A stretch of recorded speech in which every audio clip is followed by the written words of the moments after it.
Good morning, students. In the last class, we have discussed about the superposition of waves. Well, now we will continue with that. In the superposition of waves, the resultant intensity may increase or decrease. We have observed in two cases. So, due to the superposition of waves, there is a change in the intensity of the light waves. And this particular phenomena is called interference. So, interference is the change or modification in the intensity due to the superposition of light waves. Suppose if there is an increase in the intensity of the resultant due to the superposition, then we say it is constructive interference.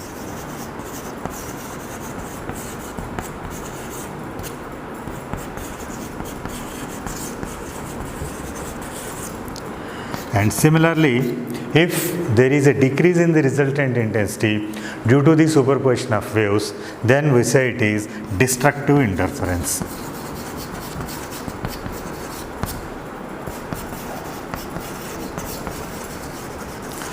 So, constructive and destructive interference. If there is a increase in the intensity due to superposition of waves, then it is constructive interference. If there is a decrease in intensity due to superposition of waves, then it is destructive interference. So, the condition for this constructive interference is when there is an increase in intensity. We have observed in the last case when the phase difference between these two waves is either 0 or even multiples of pi. That means if the two superimposing waves are in same phase or the phase difference between those two superimposing waves is even multiples of pi, then we get a constructive interference. If the phase difference is odd multiples of pi, if the phase difference between the two superimposing waves is odd multiples of pi, then we get the result as destructive interference. So, for the constructive interference, the phase difference is 2n pi or even multiples of pi, where n is equal to 0, 1, 2, 3, etc. For destructive interference, phase difference delta equal to 2n plus 1 into pi, that where here also from n equal to 1, 2, 3, etc. N equal to 0, 1, 2, 3, etc. So, okay. So, if there is an increase in intensity, it is constructive interference. Decrease in intensity, it is destructive interference. Condition for constructive interference is even multiple of pi, that can be written as 2n plus pi. Condition for destructive interference, phase difference is odd multiples of pi, and that is 2n plus 1 into pi. Okay. Now, the next.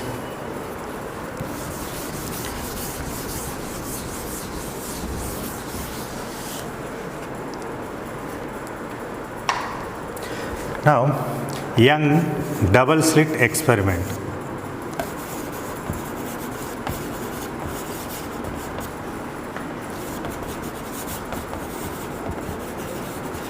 Young double slit experiment. So, the arrangement for the Young double slit experiment, what Young made is, he took an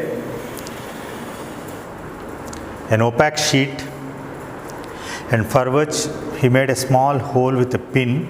So, it is a pin hole is made on this sheet, opaque sheet, and this sheet is placed in front of a source of light, and another similar sheet is taken and placed very nearer to this previous one, and two pinholes were made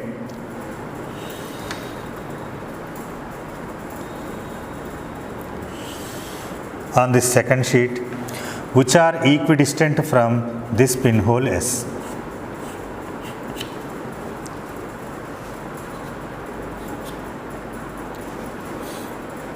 And another white screen is placed at large distance away from these two slits. So, and he observed, okay, if this source is a monochromatic light,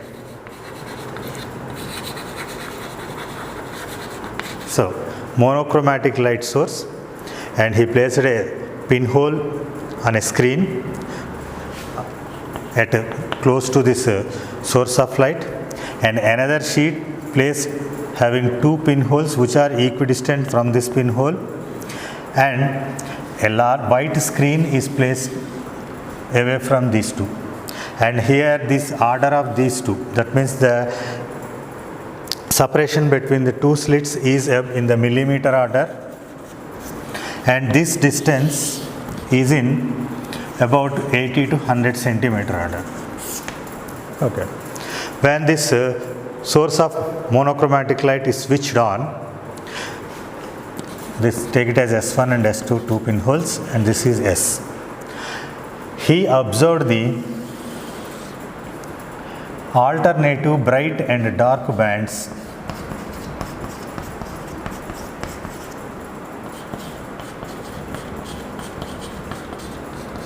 on the screen. Okay.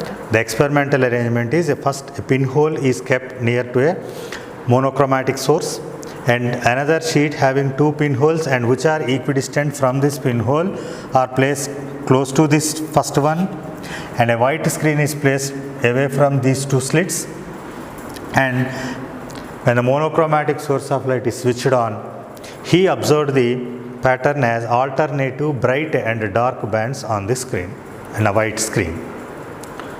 So he explained that the formation of this alternative bright and dark bands by considering that this particular source emits light waves and this source also emits light waves.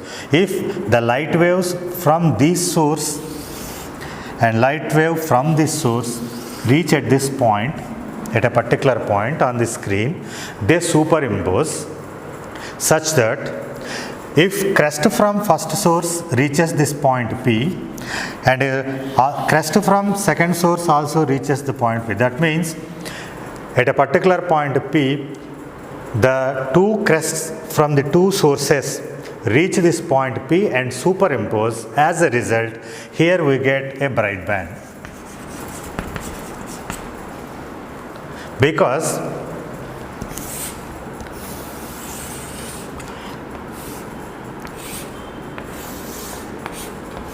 two crests are in same phase. Okay, that's why if crest from first source and crest from second source reaches this point simultaneously and they superimpose, as a result we get a bright band, because two crests are in same phase. When the two waves which are in same phase superimpose, the resulting intensity will be maximum or increases, and that results as a bright band, because in the case of light, increase in means we get a brighter. Suppose if crest reaches the point P from the first source and a trough reaches the point from the second source, this crest and trough are out of phase 180 degree like this, and in this case it is 2 pi and this is pi. So they are odd multiple of pi, means destructive interference takes place and results as a dark band. Okay, so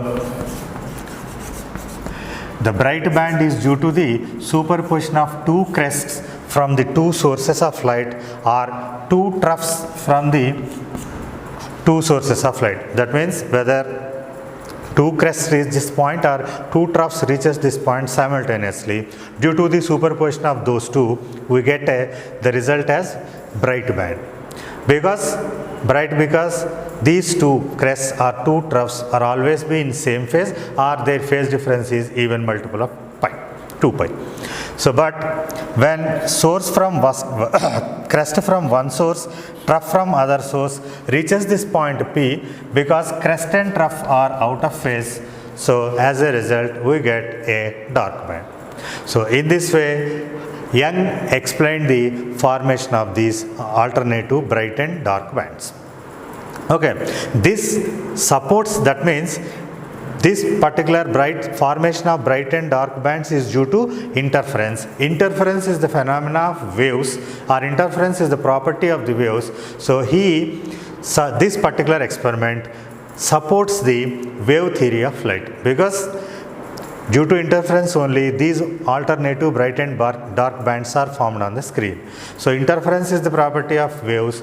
So he concludes that light also is a wave. Light travels in the form of wave. So the significance of Young double slit experiment is it gives experimental support to the wave nature of light.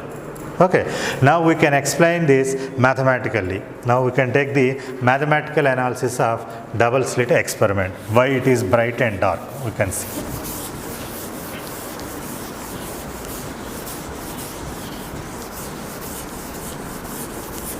So you have to remember that bright band is due to the superposition of two crests from two different sources, and dark band is due to the superposition of crest from one source and trough from other source. Now we can calculate the resultant intensity at a point in a plane.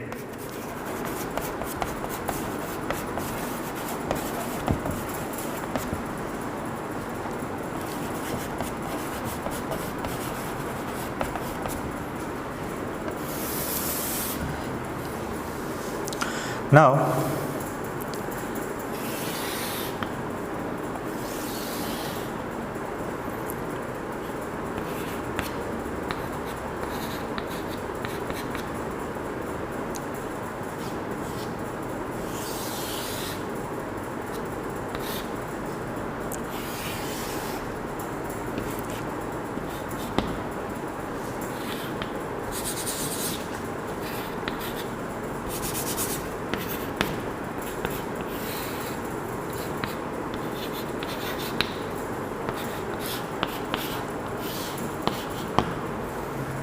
okay, assume 2 point sources are S1, S2 separated by 2D, a distance 2D, and a screen is placed at a distance D from these slits. We can say these slits are sources, whatever it is. So two slits S1 and S2 separated by a distance 2D, and a screen is placed at a distance capital D from these two slits. Now if we observe that, suppose P is any point on the screen, at any point, random point, arbitrary point P, so that how we can determine this P as dark or bright. So we can determine P as bright or dark by mathematical analysis. So now this first ray reaches the point P, and second light wave reaches from S2 to P.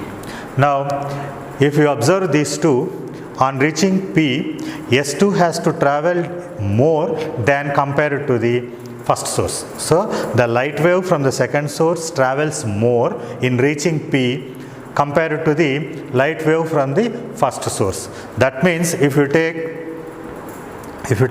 a point perpendicular bisector like this, suppose assume that this is O. So this S1 to O and S2 to O is same, because it is perpendicular bisector to these two slits like this. Okay, now S1 light waves from S1 and S2 reach same distance in reaching P, but any point above this point O, the second ray has to travel more compared to the first one. For any point below this O, light from the S1 source has to travel more compared to the S2. That means any point on this point in this screen, there is a path difference in reaching a point between these two sources. Okay, so any point on this above O or below O, there is a path difference between the light waves reaching that particular point. For this point O, the two rays travel equal distance. So the path difference is 0 to reach point O. Okay. Now consider that this first source and second source.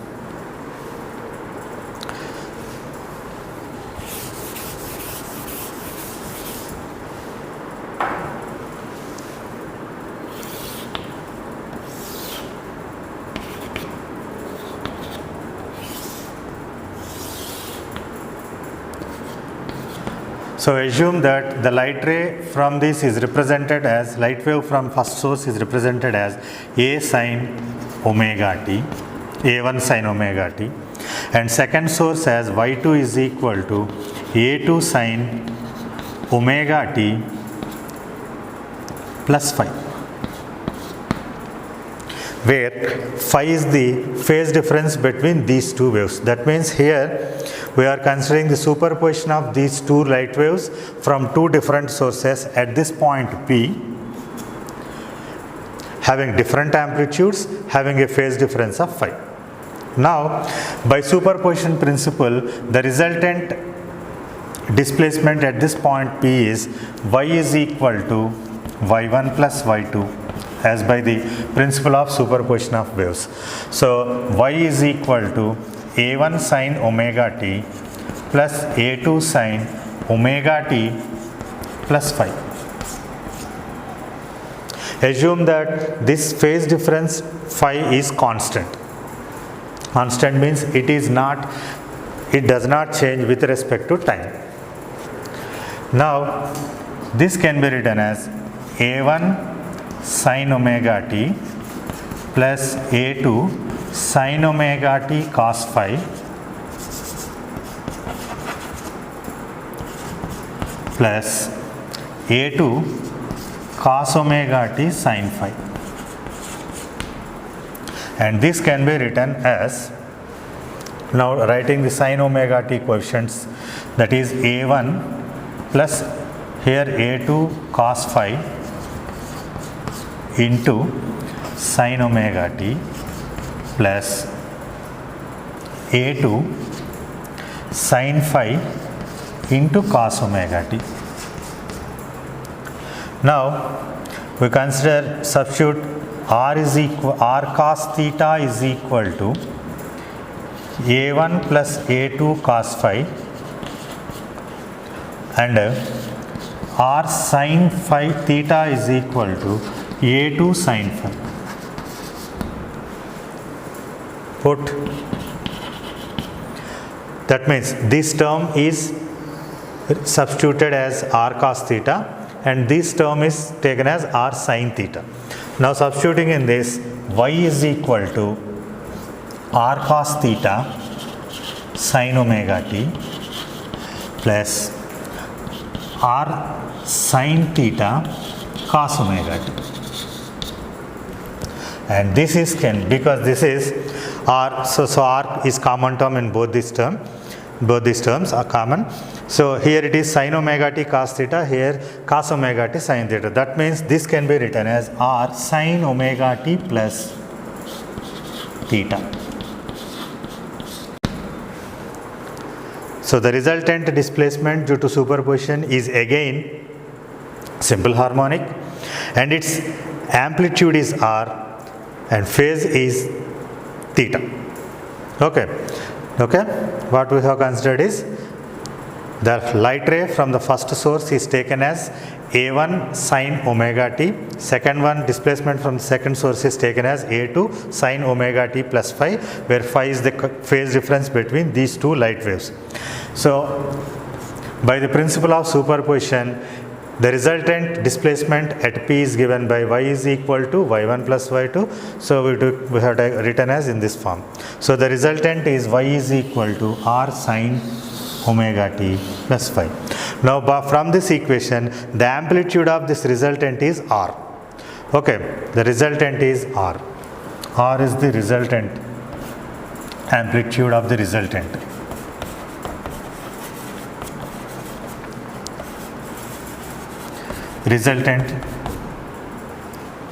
Okay, now we have to find r value. To find r, we have one relation, it has r cos theta equal to a1 plus a2 cos theta and r sin theta is equal to a2 sin phi. Now squaring this r cos square theta, squaring and adding these two terms.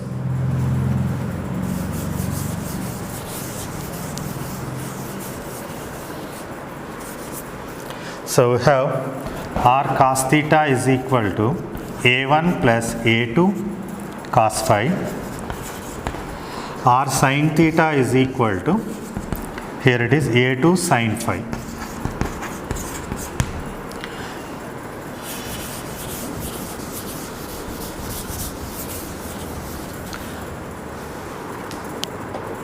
So now squaring and adding these two, that is r square cos square theta plus r square sin square theta is equal to, now this side also, a1 plus a2 cos phi whole square plus a2 sin phi whole square. So r square cos square theta plus r square sin square theta is simply r square, this equal to, now expanding these terms, a1 square plus a2 square cos square phi plus 2a1 a2 cos phi plus, here it is a2 square sin square phi,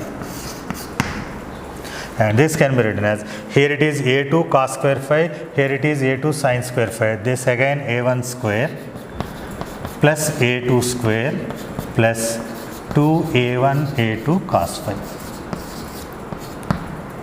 So this is the resultant amplitude, square of the resultant amplitude, but we know that intensity is proportional to square of the amplitude, so I is proportional to r square. That means I is equal to some constant into a1 square plus a2 square plus 2a1 a2 cos phi. So this is the expression for the resultant intensity due to superposition. Okay, now from this we can calculate whether it is maximum or minimum. So the resultant intensity is given by I is equal to a1 square plus a2 square plus 2a1 a2 cos phi.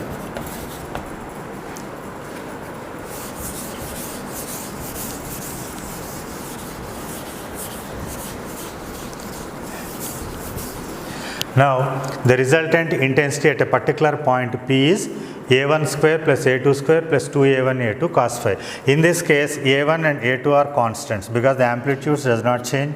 So the resultant intensity at a particular point, at any point P on the screen, depends on the phase difference phi.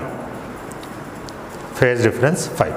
So now we consider that this can be maximum. So condition for maxima.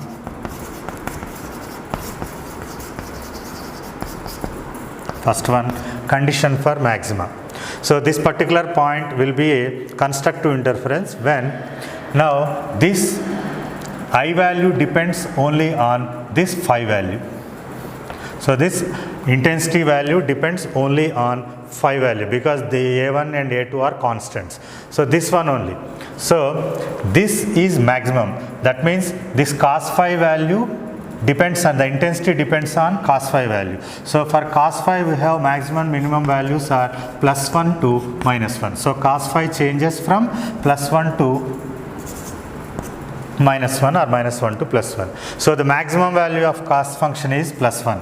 So condition for maximum is cos phi is equal to +1. This implies phi is equal to n pi.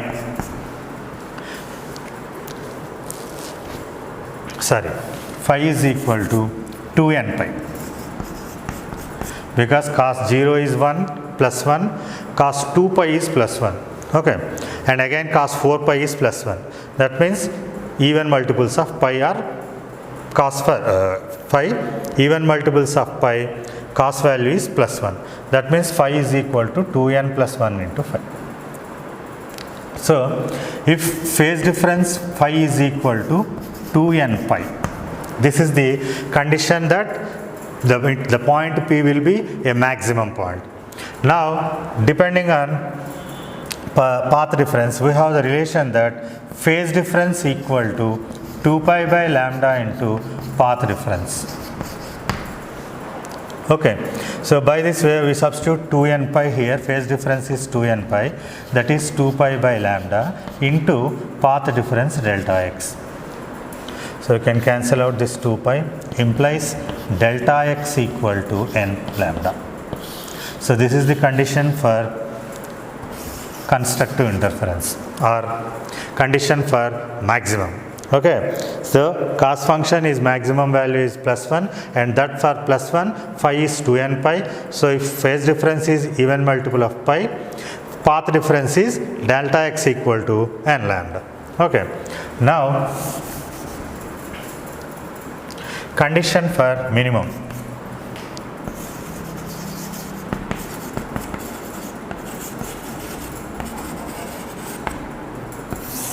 So this particular point will be a minimum intensity when phi equal to cos phi equal to minus 1 and implies phi equal to 2n plus 1 into pi, because cos pi is minus 1, cos 3 pi is minus 1, cos 5 pi is minus 1. So odd multiples of pi.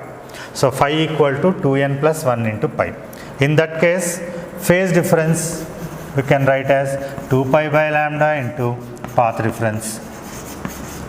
So 2n plus 1 into pi is equal to 2 pi by lambda into delta x.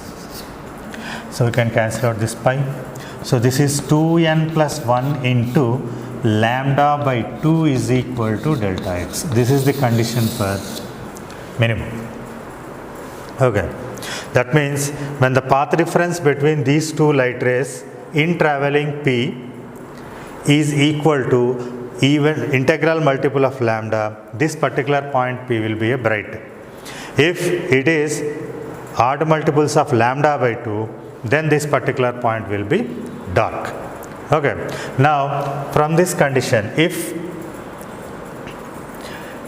cos phi is 1 means we can substitute as I maximum value is a1 square plus a2 square plus 2a1 a2, cos phi value is plus 1, that is a1 plus a2 whole square.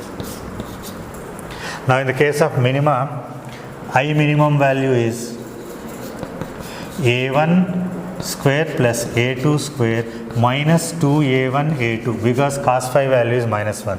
This is a1 minus a2 whole square. So the maximum amplitude is a1 plus a2 whole square, and minimum intensity is a1 minus a2 whole square. Okay, now this is the mathematical analysis, that we have assumed that two light rays from two different sources having different amplitudes, phase difference of phi, reaches the point P. Due to the superposition, we have derived here that resultant intensity as r sin theta plus phi. From that condition, we have derived I is equal to resultant intensity as a1 square plus a2 square plus 2a1 to cos phi. Now the resultant intensity depends on cos phi value. Cos phi value changes from minus 1 to plus 1, maximum is plus 1, minimum is minus 1. Based on that, we have arrived these conditions. Okay. Now based on this, we continue the position of the bands. Now this is the point P.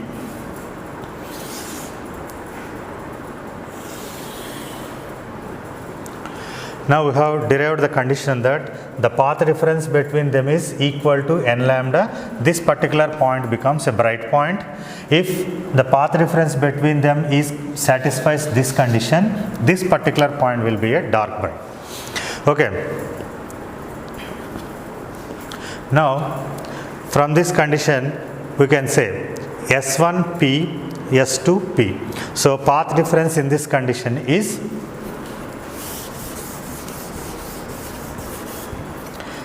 path difference is equal to S2P minus S1P. That means the difference in the distances travelled from the second source to the first source. So S2P minus S1P, this is the path difference. So if this path difference is equal to n lambda, we get a bright, this equal to n lambda, we get a bright band or maximum condition, and this equal to 2n plus 1 into lambda by 2, it is a dark band or minimum. Okay. Now if S2P minus S1P is equal to n lambda, we get that particular point becomes bright band, bright point. If the path difference condition satisfies this condition, then this particular point P is a dark point. Okay. Now from this analysis we can say, suppose if you assume a line perpendicular bisecting these two slits like this. Now this is a point O. So as this is equal, it is a perpendicular line bisecting these S1 and S2, then the light rays from S1 and S2 travel equal distance in reaching O. So in this case we get path difference is equal to 0.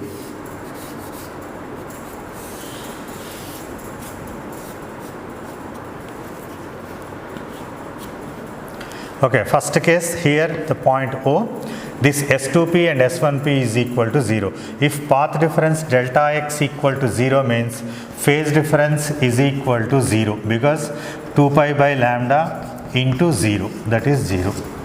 So if delta x equal to 0 means phase difference is also equal to 0. If phase difference is 0 means both that light rays reach this point in same phase, results in constructive interference. So this bright O will be a bright. So this O becomes bright. Okay, because the two light rays in reaching O will travel equal distance, so that the path difference is 0, so that phase difference is also 0. When phase difference is 0 means it is a constructive interference. Okay, and thus results to a bright band at O. Now at a particular point just above this, equal to, now the path difference is equal to n lambda. Assume that the difference is lambda by 2. First case we have taken as delta x equal to 0. Next, delta x equal to lambda by 2. That means in this case, if n equal to 0, it is lambda by 2. So phase difference equal to 2 pi by lambda into lambda by 2. That is 2 will get cancelled. Phase difference is pi. Phase difference is pi means odd multiple of pi means it is a destructive interference. So we will get a dark band here. That means very next to this bright band we get a dark band. Now if delta x equal to lambda, now this is bright band. From this a delta by 2 distance we get a dark band, and again lambda by 2. That means from this point it is lambda. We will get phase difference equal to 2 pi by lambda into lambda. Lambda will get cancelled, it is 2 pi. That means this band is bright band because it is even multiple of pi. Now next one is 3 lambda by 2. Next, here it is 0. Here it is lambda by 2, here it is lambda, and next one is 3 lambda by 2. If it is 3 lambda by 2, phase difference equal to 2 pi by lambda into 3 lambda by 2. So this 2 will get cancelled and 3 will get cancelled. This is equal to 3 pi. Again it is odd multiple of pi, means it is destructive interference. So again a dark band. And next we get a bright band, and next we get a dark band. In this way, alternatively bright and dark bands will be appeared on the screen. Similarly, below this point also, at the same distance lambda by 2, we get a dark band, and again lambda by 2, we get a bright band. Again a distance of lambda by 2, we get a dark band. So in this way, mathematically we explain this formation of alternative bright and dark bands like this. So you have to remember that if path difference S2P minus S1P is equal to n lambda, it is constructive interference, we get a bright point there. And if the path difference is equal to 2n plus 1 into lambda by 2, we get a dark point, it corresponds to destructive interference. Okay, in this way we can explain the formation of these bands.